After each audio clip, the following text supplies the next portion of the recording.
Something I have learned over the years, whether I was 20, 30, 40, and yes, even 50, is a lot of people are interested in getting rich. Some talk about getting wealthy. I want to talk with the one and only Brian Adamson, who has earned both. Yes, I consider him rich and wealthy. I believe there is a difference. But let's talk about how you can get rich in 2024 or get wealthy. Brian, how you doing, man? I'm good, Mike. Good to be back, man. Absolutely, absolutely. Hey, real quick question. If I was to differentiate rich and wealthy, A, do you see them as the same thing? And B, if they're different, how so? I think they're different. I think I think rich is just making a certain amount of income, right? I think once you kind of cross that threshold of making, multiple six figures, you could probably be in that rich conversation. Mhm, mhm. Um, I think wealthy is more synonymous with quality of life and time freedom. I think the day that your assets cover your liabilities, you're on that wealth journey because at that point, now you have back control over your time. To me, that's what true wealth looks like, is having the time freedom. All because you're rich don't mean that you got time freedom. And yeah, yeah. Does that help? Yeah, no, first and foremost, I agree 100%. I've been lucky enough to work in tech. I've been lucky enough now to work with people trying to get on this journey, and I clearly see a difference. In fact, uh, the IRS or the SEC, I guess the SEC actually has something they call accredited investors. Hmm. And accredited investors is kind of my best example of trying to use the system to define rich and wealthy. An accredited investor, I believe, has one of two categories. One, you can have a net worth X your primary residence of seven figures, or you as a single individual could have a W 2 in any tax year of 200 grand, or as a couple, I believe it is 300 grand. Hmm. So again, I think you're right. The SEC looks at you as rich because you make a certain amount of money, which I think is asinine. If you follow me on Twitter, I posted or retweeted, I guess, a couple who made 500 grand a year. Undoubtedly rich, undoubtedly. Hmm. But when they listed all of their expenses, Brian, it's embarrassing. They had $7,000 of disposable income. Mm. Dude, when you break that down across two Wow. people, they're Wow. making a buck 75 an hour in discretionary income. That is not wealthy. Yeah. That is not well. When you are living that close to the bone, that's not good. That's not Yeah. good. What do you think? Yeah. 100%. I mean, I've been rich and broke. Thank you. You know what I mean? Like, because if to your point, like if your lifestyle is also synonymous with your income bracket, then you're rich and broke. And that's why I always say that making more money don't fix money problems. Yeah. Like, it has to be a change behavior. There has to be a tweak in your lifestyle to where you can start to lower your monthly expenditure so that then you do have more discretionary income for discretionary spending and investing, and then you start to actually create something that's starting to serve you versus you serve it, because essentially we make more money to be slaves to the bills that we've Oh, acquired. yeah. And again, I've been very upfront with folks. I was on that rat race my entire 20s, right? I was making more money, spending more money. And as the income goes up, the bills go up, the wheel just gets bigger. And if you've For ever seen sure. how a rat wheel works, the bigger the wheel, the harder your energy, right? You have to keep it going. And you go to one recession and there's a lot of people that get, kicked off the hamster wheel and they're financially ruined. I have worked with many people that made seven figures in a single calendar year because we were sales reps and you got the big deal, you got the accelerator, whatever it is, and they can't repeat that the next year. And greater than 50% of the people that I saw make seven figures get the big award on stage were bankrupt within 24 months. Like Wow. bankrupt, bankrupt. Wow. Wow. because they inflate their lifestyle to that Yeah. once in a lifetime number. And it's sad, but it happens at all different income thresholds. You get on this wheel, you flex a little bit, you get the lifestyle, you get kicked off for whatever reason, and you're bankrupt. You're broke. It's not good. 100%. 100%. Which, I mean, just illustrates the point that being rich, being wealthy, or being middle class or poor it all starts with your mindset, right? Because the poor believe that the purpose of money is to go to work and pay bills, Yeah. right? They kind of figured out this is all life is going to be. I'm just going to work this dead end thing and I'm going to have, this meager life that I'm going to have. They've kind of accepted that. Go to work, pay bills. The middle class believe the purpose of money is to go to work, to pay bills, but then also have enough credit worthiness to buy things in advance of affording them, Yeah. right? And then you have the other side of the middle class that believe that being debt free is financially free, right? Being debt free is a catalyst to becoming financially free, but it's not the thing that makes you By financially itself. free, Yeah. right? Yeah. And then the rich and the wealthy understand that the only purpose of money is to make money and use that money for investments and use those investments to pay for lifestyle. Like that's what the rich and the wealthy subscribe to. And so I think once you can identify where you're at and have an honest conversation with yourself, like where are you at? Because you have to first define where you're at in order to go where it is that you want to go next. And many of you, again, many people just think that money is their problem. It's like money is not your problem. It's your philosophy, your ideology, your beliefs about money that's causing you to behave in such a way with the money that you have. And if you get more of it, you're just going to do more of how you've been doing it. And so you have to first understand, are you poor, middle class, or rich from a mindset perspective, not necessarily what's in the bank account. And then figure out, okay, well, do you want to subscribe to the rich and the wealthy? And if you do, your life is going to have to make some drastic changes to get there. Yeah. Let me throw this at you. I Mm-hmm. believe that you can be wealthy Mm-hmm. making 50 grand a year. 1,000%. People don't get it. One People don't thousand get it. percent, Mike. 1,000%. When you read the book Millionaire Next Door, that's very eye-opening. When you look at the people who've made 40, 50, 60, 70, $80,000 and that are far, there you go, and that are far more wealthy than those who make upwards of $500,000 a year. It'll blow your mind is how these people, not because they've contracted their way to wealth, they just never let their lifestyle ever get out of hand to begin with. And so they've been able to incrementally build wealth and making 50, 60, 70 grand a year. I want people to hear this again. You can be wealthy. You may not be called rich. Who cares? We all want to be, you should want to be wealthy. You can be wealthy making 50 grand a year. There's only a couple of choices you have to make, but you can do it. Everybody can do 50 on 50. And then here's the real power. So if we both agree 1000%, you could be wealthy on 50 grand a year. Here's the Mm-hmm. next just total mind twist. You know how many ways you can make 50 grand a year today, whether you work for the man or work for yourself? I mean, it's freaking unlimited. For sure. I For mean, come sure. on. Man, I hadn't even, when you just said that, I was thinking, because we think in months how much money we make now. Right, Like to right. make 50 grand, oh my God. Like you get out of bed and trip and make 50 grand a year today.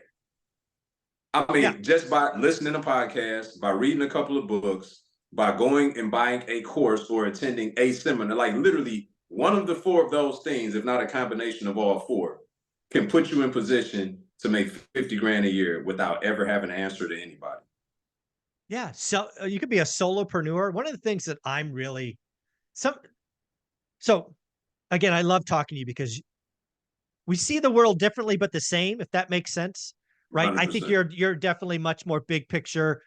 And I'm more like, dude, pick up the rock. Right. You're like, hey, dude, look at the bigger picture. Like there's a mountain there. Why are you looking at a rock? That's just how my mind works. But Cody Sanchez, while I was doing my half marathon yesterday, she was talking about 7, 8, and 9-figure businesses. Hold on. You just can't slide that in there like while I was doing my half marathon. So you did the half marathon, man. That's crazy. Yeah, I ran 13.4 miles, which is more than half Wow. marathon. I'm training for a marathon, so I just wanted to see if this old man could get halfway there, and he did. Yeah. But anyways, so I did that, but I had to plug in. How did it go? The first half was great. The second half, I actually texted Olivia at one of the traffic lights. I'm like, this sucks. So the last half was hard. What the hell am I doing? So it went how it was supposed to go. In other words, I Exactly. mean, what else can you expect, man? Yeah. So the idea here is that was kind of a test for me. Okay. Sorry for the right turn, but I'm going there anyway. I'll do another Yeah. half marathon in a couple of months to see if the second half gets better. Right. Because my Okay. marathon's not till November. So it's Oh like yeah, you got some time. this Yeah. was like a baseline. So, but yeah, Okay. it went how it was. But back to Back to my, accountability, Mike. yeah, Accountability. There you go. ev- You know what I every mean? time, Leading by example. every week, baby. Just did my weekly update this morning. Yes, sir. But Cody Sanchez, 7, 8, 9 Mhm. figure business. Yeah. I go back to our conversation, 50 grand, 50 grand, 50 grand. You could be a solopreneur in your whatever you love, Beanie Babies, classic cars, making jam, whatever it is. If you did that for a little while on social media, you could become the expert or one of the experts in that area. And you could easily get referrals or affiliates or whatever they're called. And you can make 50 grand talking about what you love pretty easily. Now, it will take time to build up and all of that, but build that up while you're working so you can fall back into that. I mean, I think there needs to be more solopreneurs. That's something I'm pushing. 100%. So I coach coaches as well, right? So in addition to real estate coaching, I've been asked so many times to do it. I finally surrendered at the end of last year, and I've started coaching coaches and consultants on how to grow their coaching Nice. and consulting businesses, right? How to develop, who's their avatar, like who am I talking to, craft their messages, everything from their marketing, their content, their fulfillment, the sales, the whole nine, teaching them how to build out their businesses.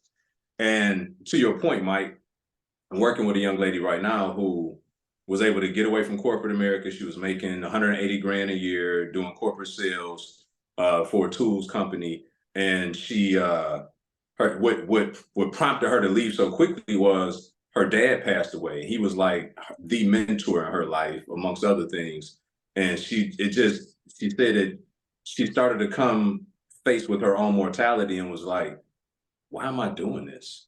Like, there's got to be another way for me to live. And the first thing she did, left this $180,000 a year job, moved in with her mom, cut her expenses, bought a couple rental properties, and now she's building out a coaching business.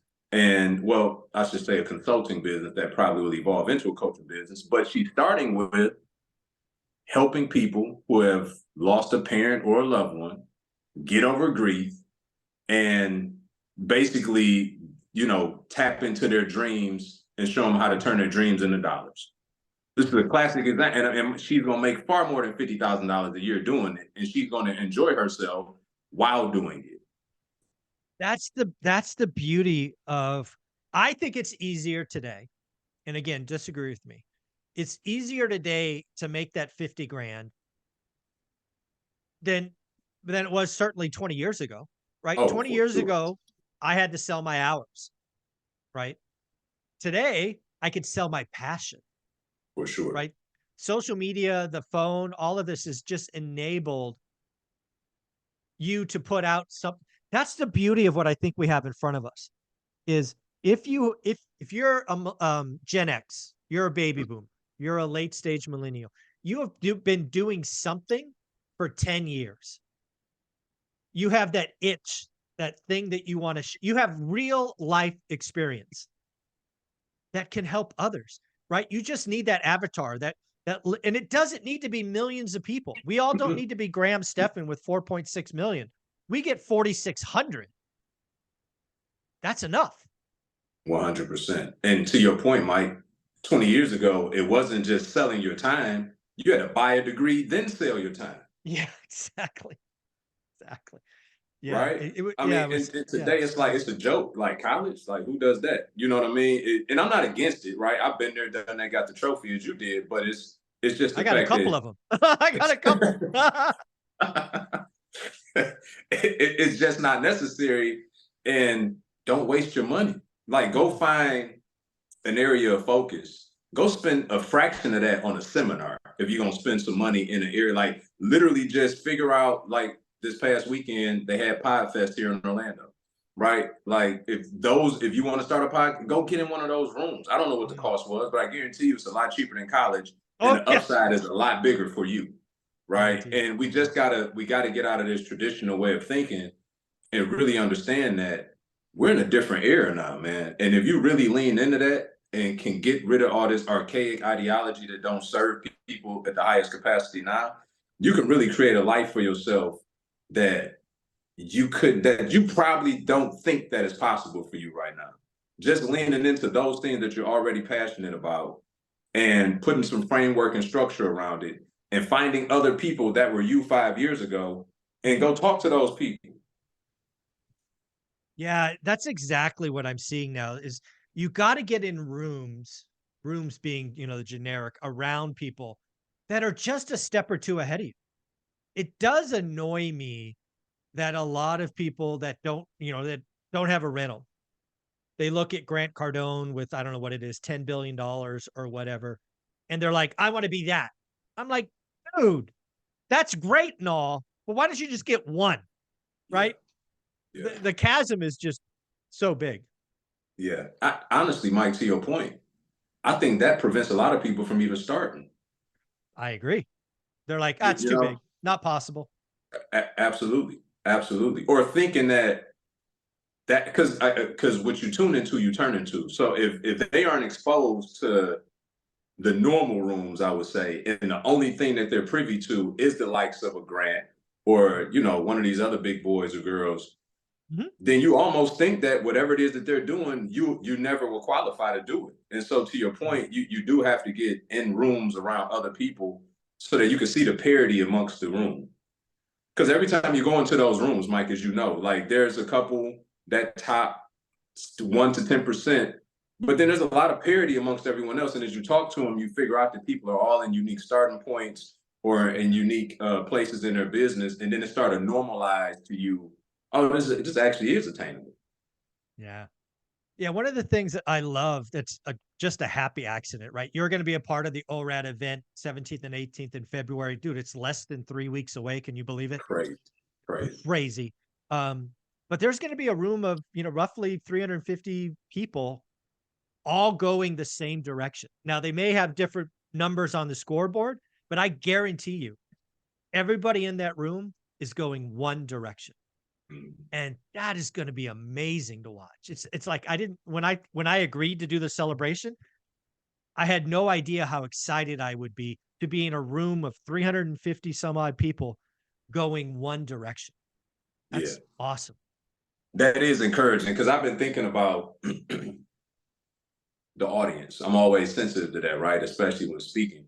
And I thought about the same thing, Mike, that people are going to be in different places and stages. Some are going to be, in corporate America trying to get their first deal. Others are going to be, I got a couple rentals, I'm in corporate, I'm trying to figure out how to make the transition out. There's going to be some full time investors there. There's going to be some that have scaled up already. A myriad of people in different places. But to your point, the direction is going to be all the same way. And I'm encouraged by that because there's less barrier to get through to people based on where their unique point is to help them get beyond that point because the needle is at least moving in the right direction. They just may need some of the steps and the support and the tutelage to help get them beyond the point that they're currently at.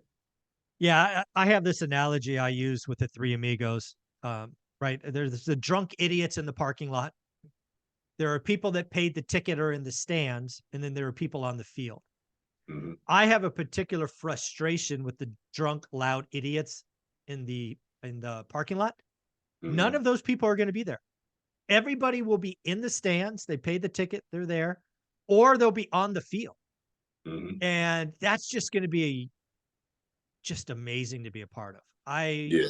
I think about it a lot, and I'm glad I'm paid the extra money to get it recorded because frankly that wasn't in the budget to begin with. But now Mhm. we're doing it. I'm just gonna. I know I'm gonna do a highlight reel that I keep looking back on. But let's take that topic, that idea, and twist it. Because I think one of the things, as I try to get more and more people to think about being wealthy at 50 grand, and I'm using 50 grand because it's a number that everybody should think's attainable. Whatever Mhm. your number is, it's your number. But let's just go back to 50 grand. Could before we go beyond that, Mike, could you just really quick show someone the entire picture of what a 50 grand income in comparison to what their lifestyle would need to look like? Because I think that's an important part to tell them what their lifestyle would need to look like with that 50 grand. So to have a 50 grand year, we'll just use rough numbers. That's roughly $4,250 in gross income. Hmm. That's probably like $3,500 after taxes.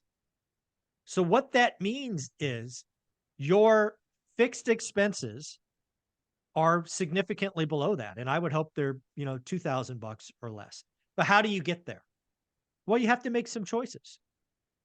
One of the things you can do today, obviously, is house hack, whether that's units or whatnot. Maybe that's something you do 2 or 3 times. And then ultimately you move into a single family home and your rentals. Basically, I think the first thing you got to think about is how you get housing paid for zero or is negative, which means you're living for free. Then you have to watch you can't ball out as your income goes up. You basically have to make those choices. And again, it's easier to do when you're single in your 20s, but I have known plenty of millionaires who had the big house in Texas, sold it, lived with family, then moved into a upstairs fourplex on a Kelly, right? So Yeah. you can, as an older adult, make these choices. But the idea is it doesn't have to be real estate.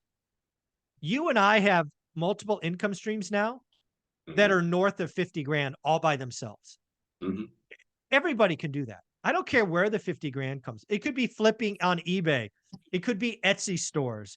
It could be dog walking. Whatever you love, there's a way to do it. You don't have to work for a man, but you've got to keep your expenses sub $3,500. Yeah. Whether you're a solopreneur. And again, the crazy thing is, I don't care if you are, I talked to somebody yesterday whose passion was serving. Uh, Mm. I'll call it, like being a priest or whatever it is, right? They Hmm. don't make a lot of money. Hmm. But if you set up your dominoes correctly where your life's covered and you don't have that mental strain of having to earn that income, it's just freeing. For sure. I've talked to high school seniors and I've told them all the time, can you live on $2,500? And they said, yes. I'm like, if you do that for 5 years, you could be financially free at 25. And then think about what you could do the next 50 years. No kidding. It's what I want people to believe. And I'm glad you asked that is it is all mindset. You Yeah. have to believe it's possible. And this is where I'm going. Most of you, if you're there personally, your friends aren't. Mm. Your social media isn't. Mm. Too many of you have friends that suck and should be fired, and your social media feeds are horrible. Mm. Stop blaming the algorithm. You need to block the idiots that make you feel bad, that scare you, make you jealous. If your social media feed isn't 100% positive, I don't know what you're doing. This device has the ability to crush your dreams or make them reality. And you got to own your stuff. You got to own the decisions. What do you think of all that? Man, let me pass the collection plate, man. I didn't know you was gonna preach a sermon today, Mike. That was it. Yeah, like yeah, that's what I think. Yeah, I agree, like emphatically, because we should control that device. It shouldn't control us. And the unfortunate news for some of you is that it's going to take some courage, and it's crazy for me to say this out loud, right? But it's the sheer fact that it will take some courage for you to be bold enough to unfollow and unsubscribe to people, whether they know it or not, that aren't feeding the narrative and making you feel terrible every time you see their stuff. And I say that it sounds crazy to say it because we live in a day and age to where that's considered courage. But for some people, they really are petrified with the idea of what would so and so think if they see that I unfollowed them. What was right? And it's like that's why I'm very intentional about saying it will take some courage. But it takes for you to care more about your life and what it is that you've been purposed and called to do than anything else. And until you reach that level of conviction, I think you're always going to stay lukewarm and your results in life are going to be as such. Like until you reach a level of conviction where it's like, I'm not failing for no reason other than those things that I need to learn from. Meaning I'm not letting any other external factor be the determining factor on whether or not I'm successful in life. And I also understand that I don't get to play the blame game and I don't make it out this life being a victim. And I don't get to blame my surroundings and my circumstances because we're not a product of our environment. We're a product of the decisions we make in our environment. And so we got to make the right decisions. We got to be fully convicted that, yeah, it may feel weird to go against the grain, but guess what? There's a reason why there's 99% and there's 1%. Everybody follows the bunch. Like very seldom in life today do we have independent thinkers. Yeah. And unless or until you choose to be one, Mike, your life is going to suck because you're always going to be subscribing to somebody else's life and not the one that you really want for yourself. Yeah. There's a lot. I don't know what to tell you. I mean, many of you have to fire your friends. I mean, it's so obvious to me. You know, if you want to do, like, let's talk about the average American. Mm-hmm. They're fat and they're broke. Mm-hmm. If you want to do what everybody else is doing, do what everybody else does. If you want to get wealthy, there is a percentage, 5-10% that get it. There are only a couple of choices you have to make. Yeah. But one of the first things you have to do is get in a room with other people that believe. Like if you get in a room where everybody's going that direction, maybe somebody thinks wealthy is 200 grand. Maybe somebody thinks it's 100. Maybe you think it's 50. But if everybody in the room is on the wealthy path instead of your loser friends who want to take you to the bar, get drunk, whatever. Show me your friends, I show you your future. I mean, it's wild to think. 100%. 100%. So this is Dr. Darius Daniels, right? He's a phenomenal pastor, but he's also he's killing it in the marketplace. And he's got this saying that goes, two people walk in the room, they both experience the same problem. One of them is like beside themselves about what's going on. And the other one identifies that it's a problem, but aren't as bothered by it. And what he calls that is divine agitation, meaning that God puts something on the inside of each and every one of us that bothers us when we encounter this problem, right? And this is a big one for me, the one that we're talking about now, because I've had to fire friends of 30 years. I've had to fire family members. Like I come from an environment, Mike, where I grew up in the streets of Detroit, and because of the lifestyle that I led early on, when I started to evolve, I had to get rid of those people that were no longer serving me based on where I wanted to go, regardless of what our history suggested and what our environment suggested we should have did in terms of staying together. And so my pet project I've been working on, we're actually launching it in February, is a community called Believers in Business, where, we're covering 4 pillars: faith, fitness, finance, and freedom, right? And this is a community for people, and it's not a prerequisite that you be a Christian, right, as I am.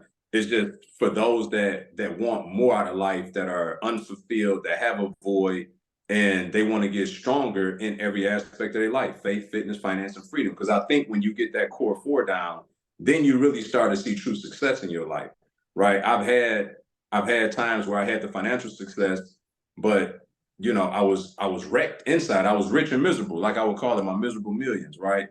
Or I had other times where you joked with me about this last time, where I was 60 pounds overweight 17 years ago, right? So how do you maintain a lifestyle for 17 years where your weight only has shifted 5 or 10 pounds, right? That's not by happenstance, and it ain't because I don't eat ice cream on the weekend. Like it's the strategy, you know what I'm saying? And finance, that we've been talking about that the whole start of this the conversation, and ultimately freedom. Yeah. And in that freedom bucket, I'm talking about freedom from substance abuse and strongholds, right? We call it getting lit. It's really, like myself, until I stopped drinking 5 years ago, I would say I was a functioning alcoholic, right? It became a part of networking and everything else that I did. And while it's normalized in society, if you don't have your arms around it, it could really become an issue for you and impact every other aspect of your life. Some people, got issues with gluttony. Others have issues with toxic relationships that they just don't know how to get away from. Other bad habits, consumerism. So we're really trying to holistically help people this year, having a community environment where you can get open, honest, and transparent and start working through these issues so that you can have, because part of the problem is, Mike, just like with a Hmm. child trying to stick their toy in the socket and you like, no, no, no. Well, what works more effectively than tell them no is do this instead. So when you tell people you need to break free from this environment, for most they default into thinking, but then what do I have? hmm. So I'm creating an environment that would then give them something that they will have so that they don't feel like they're just all alone on the island. Yeah. I think one of the first steps, if we kind of try to break this down into some key steps or somebody that wants to get wealthy, in Hmm. 2024, is you have to really audit your network, both physical kind of your relationships, but also social media. And whether we like it or not, doom sells, right? Doom is a trigger. It's fear based.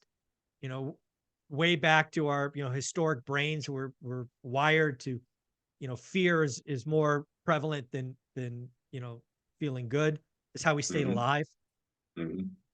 But we need to realize that most fear is not there to serve us. Hmm. Most people who create fear and doom are doing it for self-service. Hmm. And we happen to operate in YouTube where some of the biggest doomers make almost 100 grand a year producing the same garbage day in and day out. And they have a loyal following. I keep telling people, you need to stop watching that stuff. It's not helping you. You're only helping them. But that goes for really anything. I think the first thing you have to do is you have to believe in yourself and cut out that negative influence. Because if you believe in yourself, Brian, but you watch this doom, my guess is you go nowhere.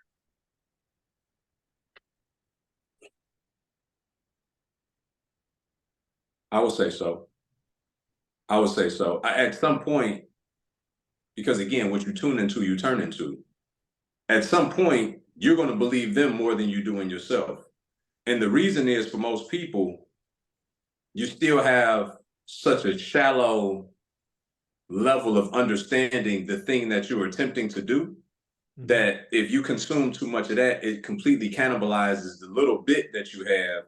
And over time, it will overtake it to where you just paralyzed and not do anything because you're subscribing to all of these. And we talk to a Mike every day. It almost like I admittedly, it pissed me off. Like I have to take a step back when I talk to the people that I know have been consuming that stuff Oh yeah. because I hate. I'm at a place, Mike. I mean, God been working on my patience, man. But my patience for certain things is just so slim Yeah. because I get tired of fighting people to help them. I just block them. I've given up. I Like used to like debate them. don't reach out for me to me for help, but then I gotta fight you to help you though. Yeah, or don't tell me it doesn't work. Hello? Yeah, exactly, exactly. And so yes, I do agree. If you consume too much of that, you're going nowhere fast. It's not a good place for you. And not only that, let's be honest. For most people, the only reason why they're consuming that is because it gives you an excuse not to do the thing that you need to do anyway. Well, here's the worst of the worst. You know what the worst of the worst is? You are watching people who have done nothing, Mm. right? The crash bros are people who rent, people who have lost homes in the '08 crash. They own nothing. And those are the experts that you're following, as opposed to builders who have actually done something and made lots of mistakes, but survived. You're going to be watching renters who build pretty charts to not, who couldn't understand housing to, buy something when it was a great deal in 2020. It's mind boggling. If you want to get fit, don't watch somebody that's 500 pounds, Yeah. right? I mean, it's like, how does this okay? I want to understand real estate. I'm going to go watch a lifelong renter. Really? That's what we're doing these days? It's crazy. Yeah, yeah, it is. But again, Mike, going back to what people have in their feed, right? Yes. Typically, because here's the thing. So let's just say they do the work, right? They take everything that we said. They started to audit their circle. They audited their social media, all the rest of it. Well, what happens is, Mike, when you've not cleared the path for you to have a clear runway, then you have no more excuse not to take action. See, as long as you clutter it with things that don't serve you, you can always have an out by saying, but Yeah. what about this? And but what Ugh. about that? So that's what I mean. Some people are intentionally doing this to pacify themselves, to give themselves an excuse to not do the very thing that they know that they should be doing. Yeah. Sabotage, self-sabotage. Self-sabotage. That's Yeah. self-sabotage. So I believe mindset, personal network, both physical and online is kind of where it starts. But if you wanted to advise somebody that says, Brian, I want to get wealthy on 50 grand, where would you send them? What would be something you'd recommend looking at?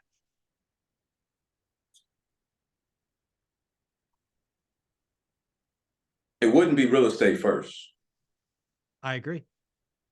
Um,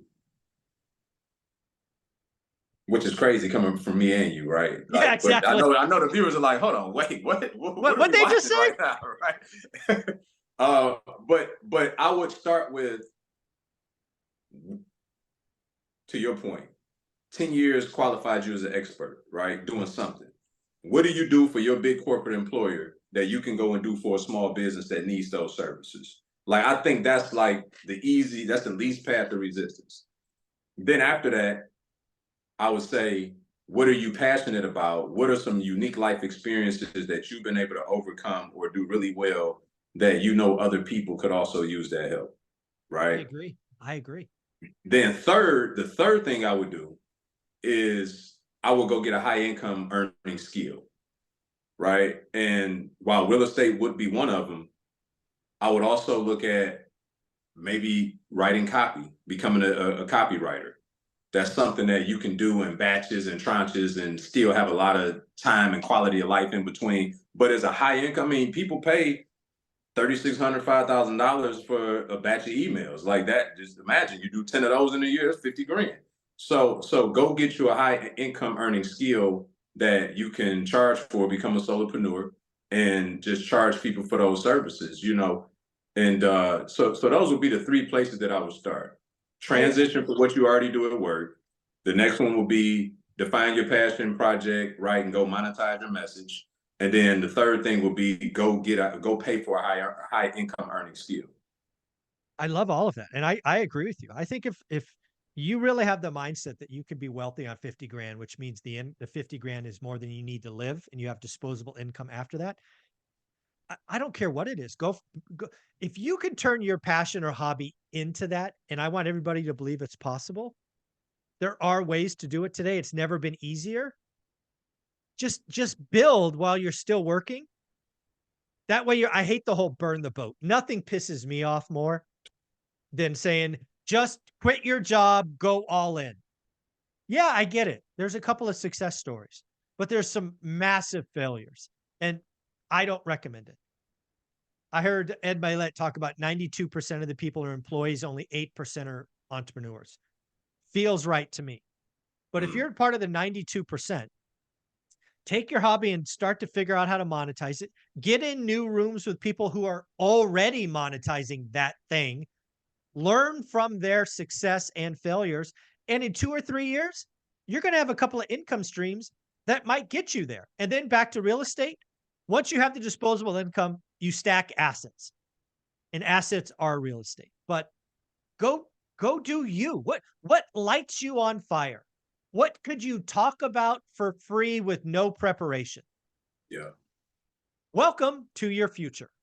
yeah, yeah. And just to again highlight how doable it is. I just explained that I'm starting a community next month called Believers in Business, covering four pillars: faith, freedom, finance, and fitness. Okay. These are all things that I do anyway. and that I've done relatively well, and that I know people can benefit from learning how I've been able to do it, not to mention bringing in all of my expert friends to help in different areas and all the rest of it, it's going to be $47 a month. But I promise you, that's going to be a multiple six-figure year business.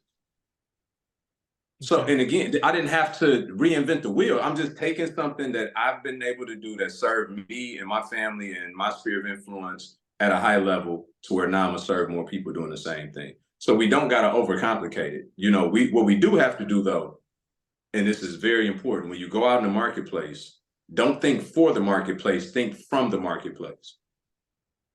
I'm gonna say that again. Don't think for the marketplace. A lot of the time, we think that because we're excited about a thing, that other people are going to be excited about it. It goes beyond that. You have to think when you're, because look, being in a marketplace is really being in service if you're doing it the right way. We're serving people. Mike's putting on an event serving people. Okay. And so when you're serving people, you have to think from their perspective. What are they dealing with? What are their hangups? Right. And if you can build something to adhere to solve their problem, then in reciprocity, then you get paid because you're solving their problem. So think of it from that perspective, as opposed to trying to force feed somebody something that serves you. Make sure that the thing you're feeding them serves them. Yeah. I want to go back to something I think I asked earlier just to kind of reinforce it. Do you think it's easier today for somebody who's not wealthy to get wealthy than maybe it was 20 years ago? Oh, 1000%. 1000%. I don't know. Had I not evolved into investing in myself and finding those rooms and all the rest of it, I don't know how I would have gotten wealthy just from doing what I was doing 20 years ago. Like, I'm gonna be honest, man. I don't know. Yeah, I mean, you're I really do think you've got to believe it's possible. You've got to X out your friends and family and social media. You got to get around people that are already doing it at different levels and just keep believing. I Yeah. mean, that is why I wrote my second book, 15 Conversations with Real Estate Millionaires, is Hmm. because my story in One Rental at a Time is just that. It's one story. It may resonate, it may not.